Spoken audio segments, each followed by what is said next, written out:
following in the tradition of a lot of really great panels and conversations this week. I think if we want to make sure that this one gets talked about as much as some of the others, we're going to have to really have some heated debate today. Maybe we can get Eugene Jarecki back here for a little bit for that. But let's just quickly introduce folks, and then we're going to take a look at a clip, and then we're going to start talking. So let me start with the woman to my right, who heads up IFP, Joanna. Introduce yourself, and then we'll have everybody else introduce themselves. Hi, I'm Joanna Vicente, Executive Director of IFP and the new Made in New York Media Center.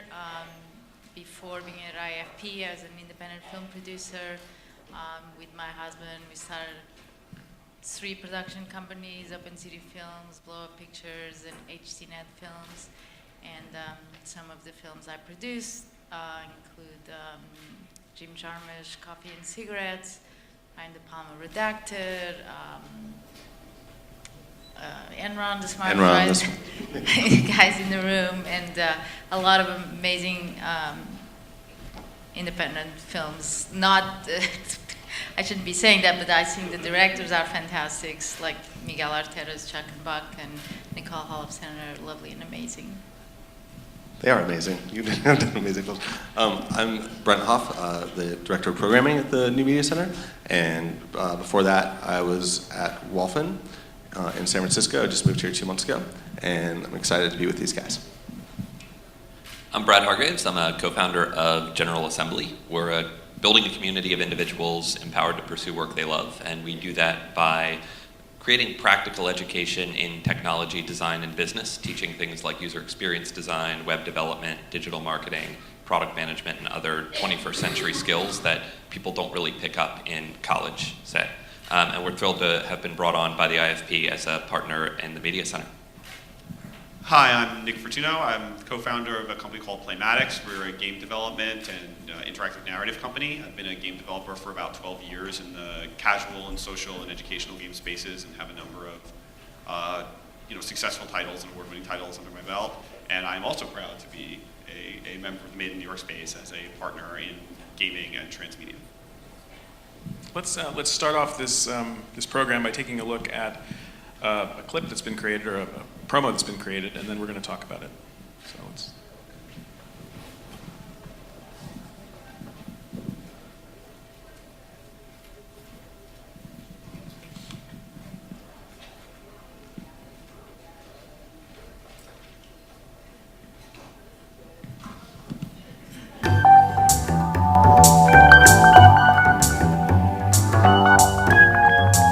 What's your story? What's my story? I'm looking to work with people who want to bring gameplay to storytelling and storytelling to gameplay. I want to take some graphic design classes. I would like to collaborate with someone that invents an earbud device that lets all the dancers in clubs in the movies dance at the same time. Because as a person who scored films, they're never coordinated. The Media Center, where great collaborations are formed to create the media model for the future.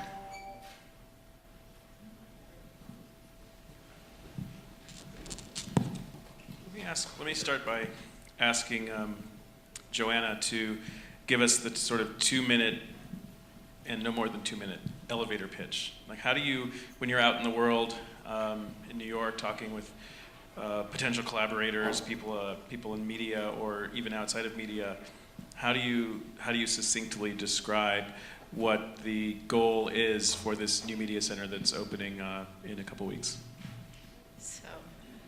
So the Media Center is a space for collaboration where we're bringing together different aspects of media. So it's all about storytelling, and whether you're telling your stories through an app, a film, a video, a game, you should take part and become a member of the Media Center. And what I think it's unique is not only just the focus on storytelling and how we're bringing artists and technologists and entrepreneurs together, but we're also supplementing it with an educational program. And we partner with General Assembly. They've been established at doing great professional training on entrepreneurship, design, and coding. So we're really proud to have them be part of the place. And then it wants to be also a very dynamic place where you really bring business and opportunities for the artists in the center, where we have a theater, we have a cafe. So really creating, we believe that by bringing people together, that we're going to be fostering collaboration and innovation. To elaborate on that, it's a physical space in DUMBO, Brooklyn, that Yes. opens in October. What do you hope this new physical space will achieve in New York City? What is the intended goal of this physical building, and what sort of role do you anticipate it or hope it will play in New York's kind of creative community? So it's 20,000 square feet, and it's in DUMBO, and it's on the ground floor, which for us was really important to have a place that felt like a destination. There are different ways to really experience the space. You can be working out of the space, be part of the incubator. You can be a community member where you can come in and, the same way you would go to the gym, you come to the media center and you work out of there and exercise your mind and hopefully get inspired by the programming, by the people that you meet, by the work that is being displayed in the Media Arts Gallery. And then if nothing else, you can have a coffee and it's a beautiful view. So I believe that even though we're all kind of working in our own little places, that people are very siloed, and it's really important to kind of break silos and have people know how to talk to each other. Like you have like a documentary filmmaker, like say I have this idea and I really would like someone to develop an app to do this, or I need help, but how would I even start talking to someone within this world? So I think like creating a common language and having people to start talking, it's like one of the goals.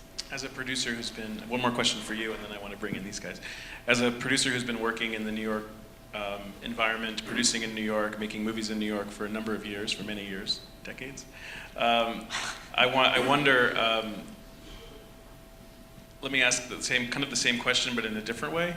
As you look at sort of where New York is going as a creative community, what do you think it is about the city that's missing that this initiative hopes to achieve or hopes to foster? What has been missing about production or about creativity or about work in this space that this new media center hopefully will address or nurture? So I don't think we ever really had a space. I think everyone for as many years as I remember has been talking about the need of having, and at the time was more a film center, a space where you can go and see films together and have conversations. So I really believe that physical space and having people come to it with being able to take classes, to attend programs, to do multiple things, that is really going to foster collaboration. And I feel like, it's the history of technology and film and cinema has been intimately linked, and it has, but every big advancement would happen maybe every 10 years or 20 years, and then there would be a shift. Now things change all the time, and it feels like we need to be together and we need to figuring out and defining what the future of storytelling is. Okay, so moving down the panel, I want to bring Brent into the discussion, and as in a certain way, the new kid on the block, having just moved here relatively recently from the West Coast. Yeah. Let me ask kind of a similar question, but from a different perspective, because you've been able to, from your perch on the West Coast, sort of see this program developing, and now having picked up and moved here to play a key role in building it. Yeah. I guess the sort of obvious question to me, and I'm thrilled, and I've told you this already, I'm thrilled that someone with the mind and spirit and energy of Brent Hoff has decided to move to the East Coast, because I think it's a great thing for IFP and it's a great thing for the city. what inspired you ultimately to make such a dramatic move, and what is it about what is happening at the Media Center that intrigued you enough to actually convince you to pick up and move across the country? Well, I think the thank you, by the way. I think that the same thing is happening in New York, or happening everywhere throughout media. You know, you have the entire climate is changing, where the types of just backstage was talking to someone about a San Francisco filmmaker, a friend of mine, Banker White, who just made a great documentary, Genius of Marion. He's now, for the project, working on a website, and he needs to find people to help collaborate with that website. Like, everyone doing any sort of media needs to be able to collaborate with people in different disciplines in different ways right now. And what I was doing in San Francisco at Walfen was trying to find places for new work in new ways to get made. And this is a real natural extension of that, like coming out here, just doing it. And it's nice to have like sort of a center space where I can interact with a bunch of people and kind of help figure out new ways to bring collaborations together. And as the program director, can you elaborate for those in the audience, give us a better sense of how we'll be engaging with you and what kinds of programs conceptually you'll be presenting? How will we as New Yorkers interact with the space and by default with the kinds of programs you'll be creating? Yeah, people will be interacting with the space primarily through robots. No, just kidding. We haven't. Just kidding. But sometimes through robots. With storytelling at the heart of the space, I don't have any like prescripted sort of programming other than that I as a writer as well, I do think we need, and that is the mission of the center, hoping to find ways to facilitate stories getting out through types of programming that will bring storytellers together with people like these guys. So rather than, so an example, one thing that I hope to do is set up a writer's room, you know, like an actual writer's room for someone to come and if you want to see how a writer's room works, maybe, you know, a Breaking Bad type writer's room or a Pixar type writer's room, and see how those work. That's something that is an event that people would want to be a part of. Maybe there'll be a screening as well, and then it's also really educational, and it'll be a way for people to interact in new ways with some people. And we are figuring it out, and we actually are looking to everyone to help us figure it out as well. How would you define, as a follow-up, and then I want to continue down the panel, how would you define sort of your own programmatic sort of mission or mandate? What is it that you sort of are setting out in front of you as sort of the roadmap for the kinds of programs that we're likely to experience at the Media Center? Thank you for asking me the easy questions. The robot. I mean, my own like personal thing, personal sort of philosophy on any sort of event programming has always been the same, and it's something that sounds really dumb when you say, but it's really, don't waste anyone's time. You know, I don't program for.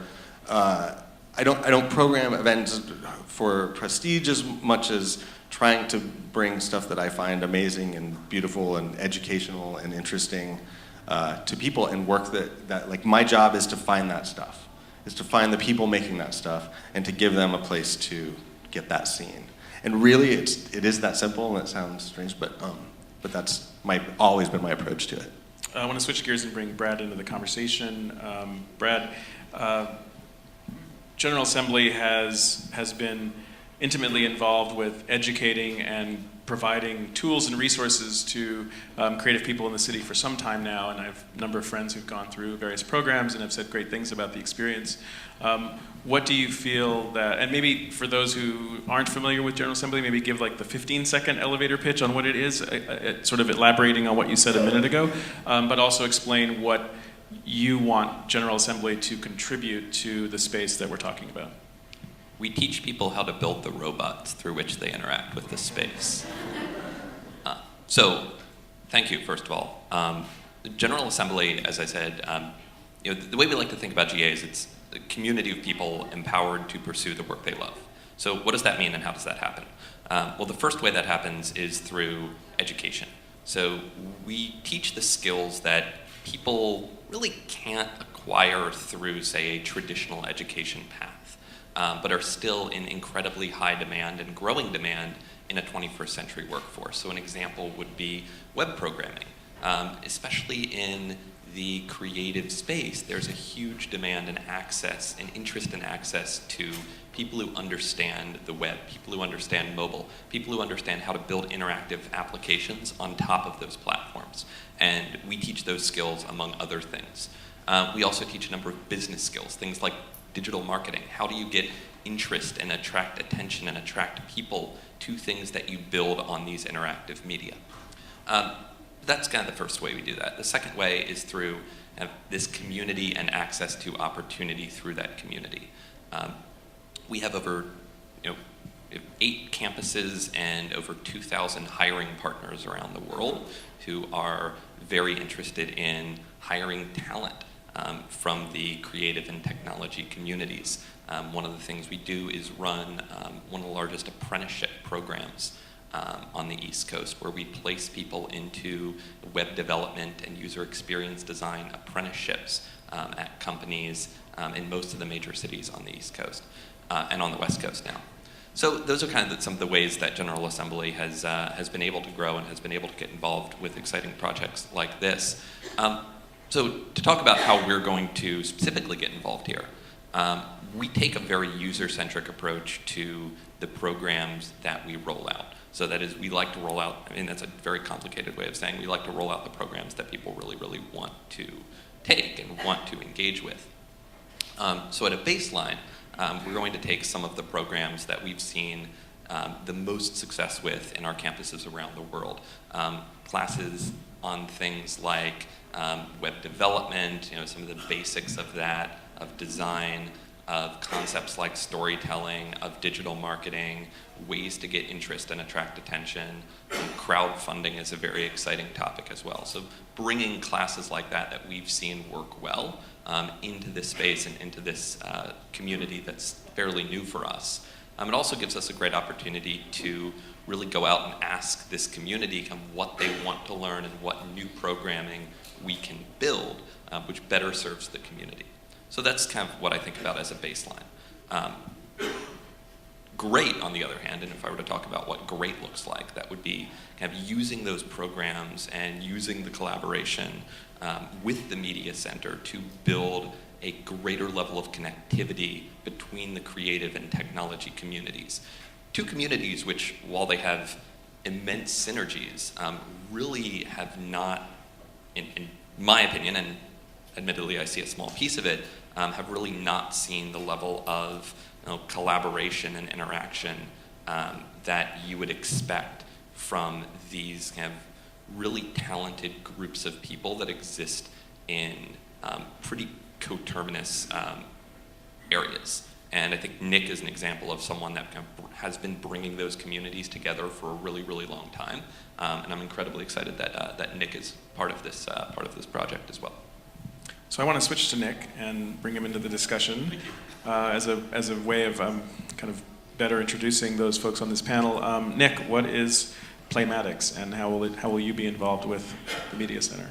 Playmatics is a game design and development company that I co-founded with Margaret Wallace 4 years ago now. And what we specialize in is building unique interactive experiences around innovative game mechanics and innovative play systems. And that, when we say innovative there, we mean that it relates out to other topics in interesting ways, right? Like storytelling or education or political activism or like social good. Like, we think about the ways that interactivity can be applied to those things and to make new kinds of media that make that possible. And so for us, when we look at what IFP and Made in New York are trying to do, we think that's really a perfect place for things to sit. Not just for Playmatics in particular, because I think our work and our interest in doing work is very much in the line of, let's figure out new ways to tell stories, let's figure out ways to tell interactive stories better, because we're still very primitive at that, and I think there's a lot of potential for it. Let's figure out ways to capitalize on, and I feel stupid saying this because I'm sure half the speakers in this conference and half the speakers at every conference on film and television say this, a rapidly changing world in which distribution strategies and monetization strategies are basically turning over every few months and no one quite knows where we're going, what seems apparent is that a broader reach, a more cross-media approach is going to be at the heart of what this is. And so not only do I think Playmatics has been doing that kind of work and we're very excited about it, we feel that New York, because of the educational institutions in New York, both the collegiate ones and groups like General Assembly, have really been pushing people to think that way. And I think there's a growing generation that's coming up interested in doing this kind of work and that has the mindset to do this kind of work. And what we really need are environments where that work is going to be accepted. I mean, I think the most important thing to me about everything involved in this, and I know this has nothing to do with Playmatics, but it's what I get passionate about when I think about this, is that for all the discussion of transmedia being the future, we really still don't have a poster child project that we can point to, and we don't have a project where everybody can sit down and say, yes, that is what transmedia is. That is the dream of transmedia. And by everybody, I mean everybody. I mean the audience, the producers, the distributors, where we all have some sense of what we're talking about when we say this thing. And that is such an enormous opportunity. And I think that what this space and the initiatives behind the space offer is a stab at hitting those home runs. And that's really the most exciting place I can imagine being. Anyone else want to elaborate on anything that anybody said? If not, I have some other questions. Okay. I agree entirely with that. The City of New York is a partner in this initiative. Can you explain, and I don't know if Joanna, maybe you're the best person to explain because you have the history of developing this proposal many years ago and taking it to the city, and there were a number of, people probably understand the background, there were a number of proposals that were put forward for this potential media center, and IFP was chosen on the basis of its proposal to move forward and to get to the point where you're almost about to open it in 2 weeks. From the city's perspective, briefly, so that we understand sort of what the stakes are, what was the original motivation? What's your understanding of what the original motivation was to inspire this space, and what does success look like from the city's perspective? So I'm asking you to sort of speak on behalf of the cities because you've had sort of the opportunity to engage with them over a number of months and years to get to this point. So, this administration has had an incredibly successful 12 years, especially in terms of like what they did in the film space. I don't know if you remember, but everyone was leaving to go to Toronto. And they really put in, of course, the tax incentives were incredibly helpful, but they also started a number of initiatives. They streamlined all the process to getting permits. They really made it a lot easier to film in New York, to keep the crews in New York and keep the talent in New York. And then they started this initiative, which was the Made in New York, kind of a stamp of approval that they would put on every film that was shot in New York. And then it became kind of a priority for Bloomberg to really make New York kind of the gateway and bring technology and be at the forefront of the digital era and make this a credible alternative to Silicon Valley. And in that, the Made in New York initiative started also kind of facilitating they identified all of the digital and tech companies in New York. They started facilitating like job postings, and they also started kind of stamping all of these, like, let's be proud to be in New York and take pride on the Tumblrs and the Seamless Webs and all of these companies, Foursquare that have started here. So then, it's kind of the end of the 3 terms, and it became kind of a priority to have a legacy, to actually create a place that would embody the spirit of Made in New York. So that's what they put out when they put the RFP. They actually put the RFP out last, not this March, but last March. So then we had to put the proposal together really in 2 months, and my team was really unbelievable at helping put this together. And then they announced it last October, and we basically had to negotiate a lease and develop really, like, we had a vision that we sold them on it, and it really was pretty simple. Is IFP for all these years has been supporting storytellers and has been connecting storytellers to resources and helping them connect to audiences. So in a way, what we're doing here at Film Week, it's what we're going to be doing every day, all year. So that was kind of the pitch. Is like, this is the organic next step for IFP, and so there was kind of a community grassroots kind of humble approach. Like, we're going to figure it out, but we know what good stories are. We know good storytellers. So let me ask one more question, and then I want to get to questions from the audience. How many people here are from New York, or live in New York, or create in New York City? Okay.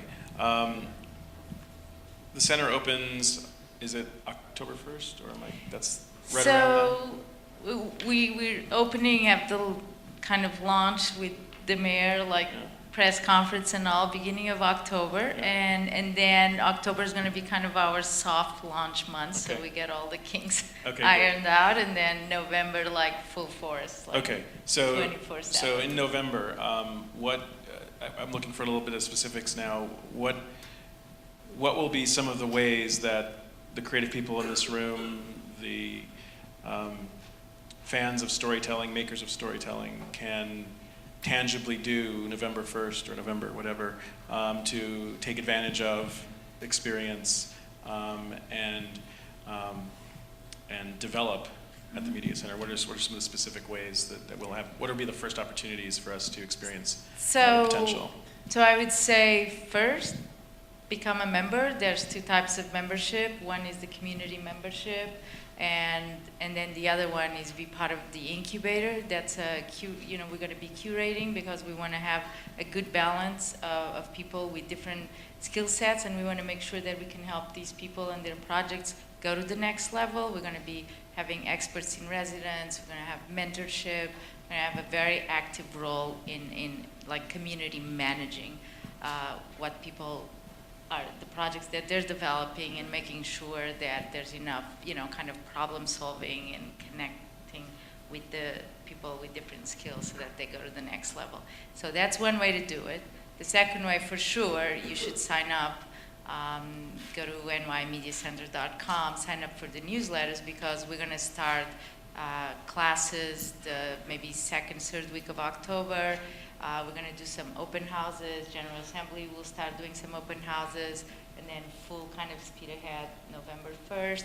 We're going to also start doing some mixers and some programs, and also we'll have beautiful stuff on display at the beautiful media wall. And then we also had the Light Harvest develop this incredible projection system that will wrap around our theater, so it's 360 degrees.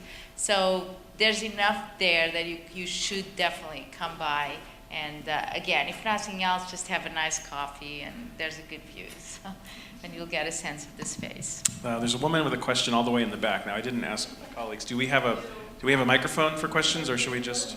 I'll be loud enough. Okay. Speak really loudly.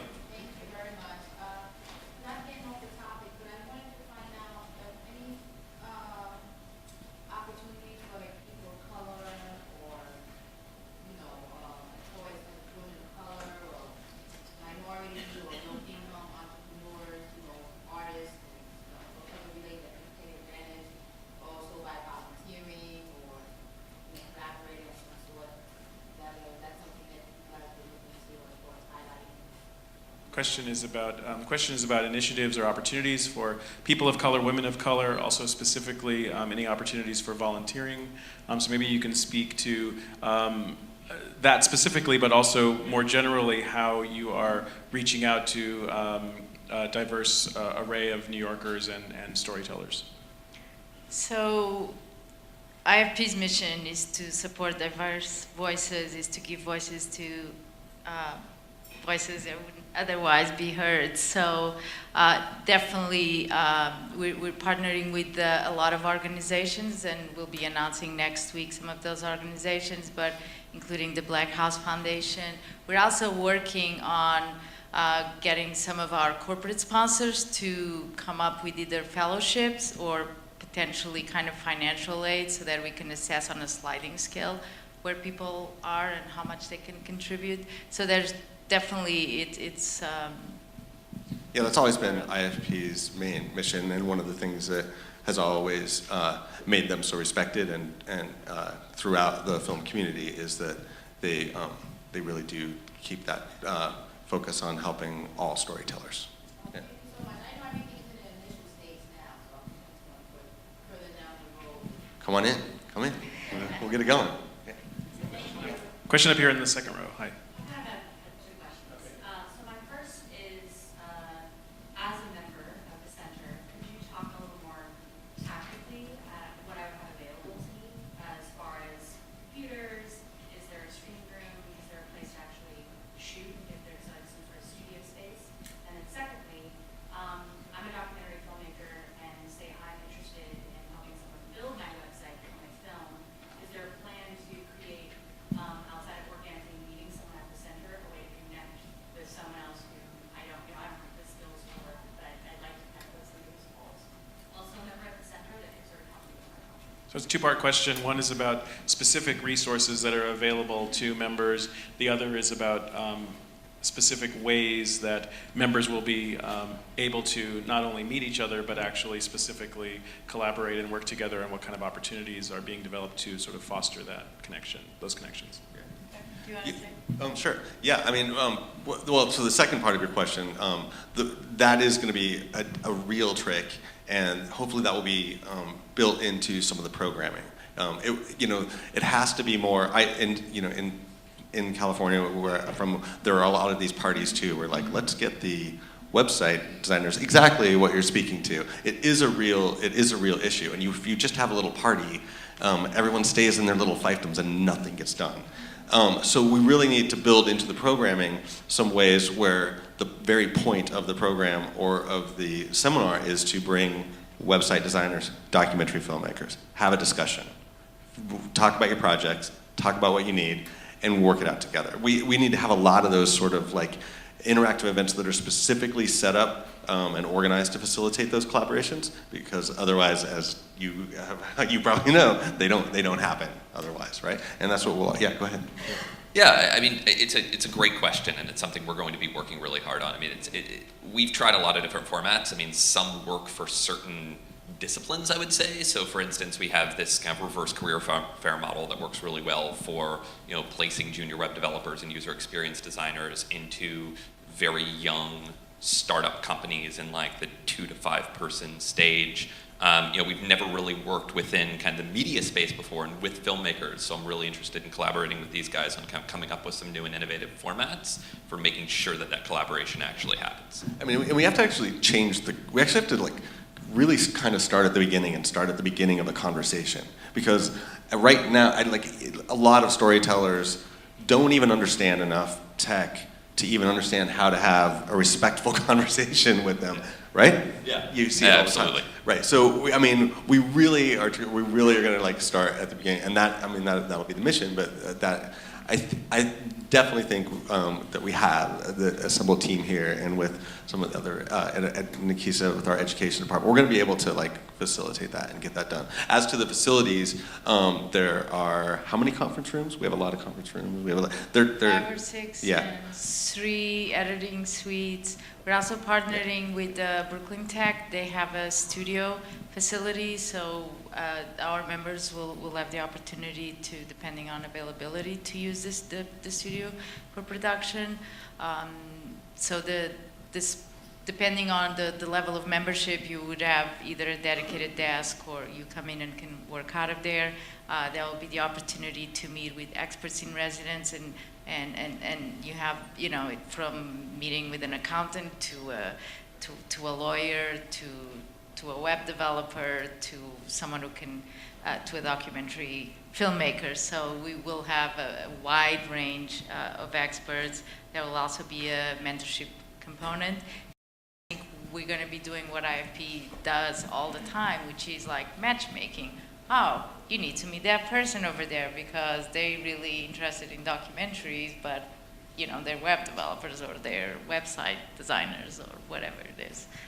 I just want to, just as a correlate to this, I just want to say that I do think there's and I'm not trying to diminish at all the idea that, like, yes, as a filmmaker, you can find resources that will be useful to you on your film project, and I think that's a really valuable way to approach this. But one of the things that's been really amazing about the meetings I've had here, and this is really the first time this has ever happened for me in a conference like this, is that the meetings I've had here have been approached as partnerships, like really as true partnerships, where someone has an idea that either is a filmed idea that has interactivity in it, and there's an attempt to try to figure out how those things are going to connect, to a transmedial project, which clearly is going to have some kind of web life, but the web life is seen as much of an aspect of storytelling as anything else.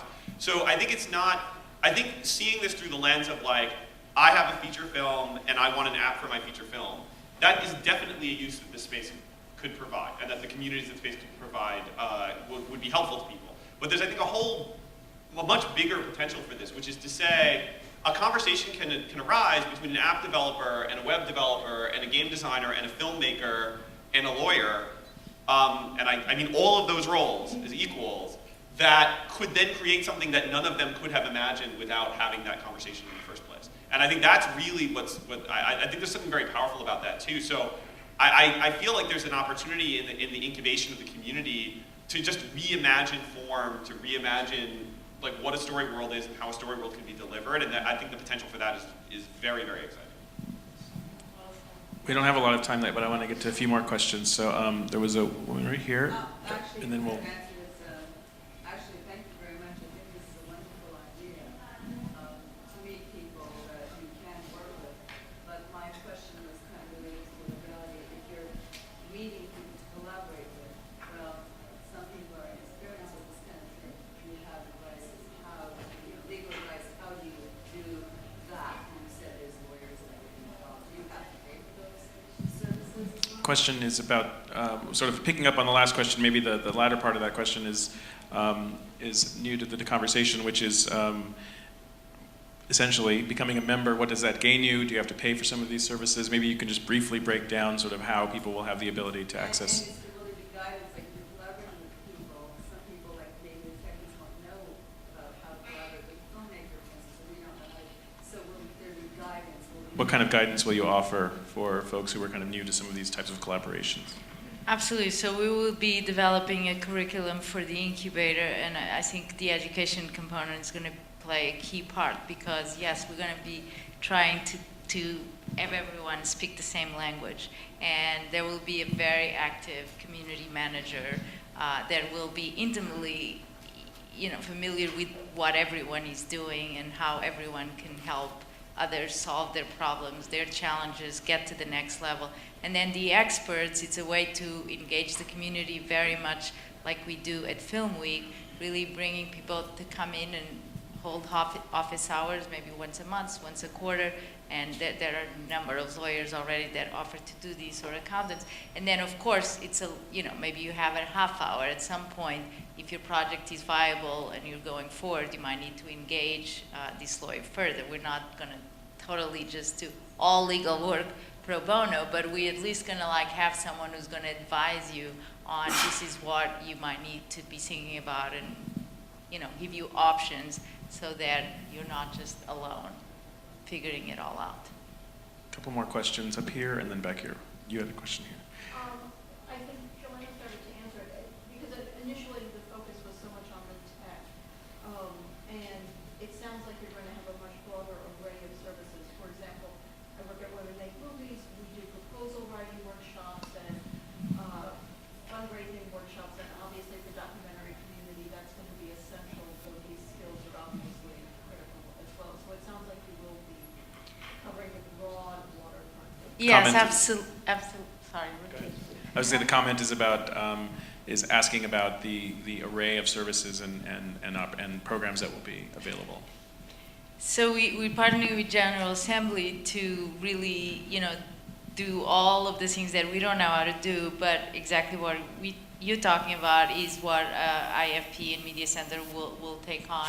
And we just hired Nikisa Cooper, and she's here in the audience, and she's really spearheading the education efforts and putting together a curriculum for exactly what you're talking about, but really craft creativity, career sustainability, and then cross-media, transmedia storytelling.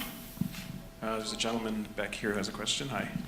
Yes. How wide will the community door be open to educating the community, or is it just for filmmakers? For example, would there be classes for 10-year-olds wanting to learn stop animation, and maybe a grandmother who's got boxes of photos that she wants to tell a story with? And how wide is your door open to the community? And I guess the question is really who's the target audience for? Yeah, no, I mean, the hope is that it gets really super eclectic and strange, our mix.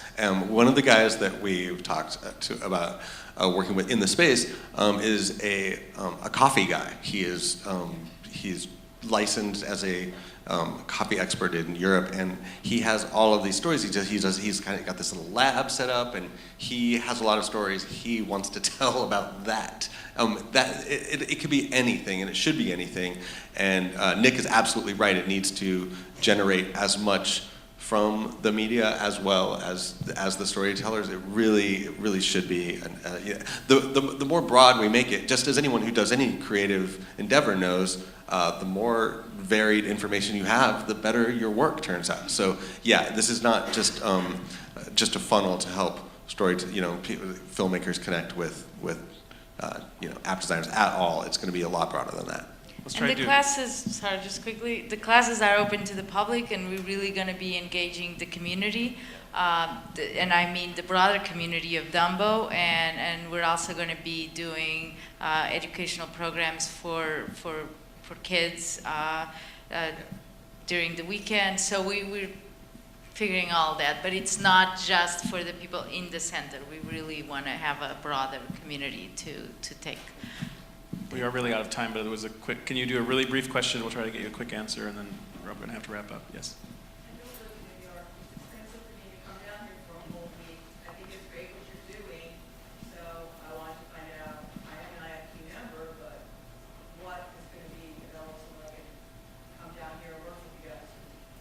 Question for those who aren't in New York: are there specific ways, and to keep the answer brief because we're out of time, ways that those who are outside of New York can interact with or connect with what you're going to be doing? Well, we're going to be looking very closely at what Eugene does as the digital strategist for the New York Film Society.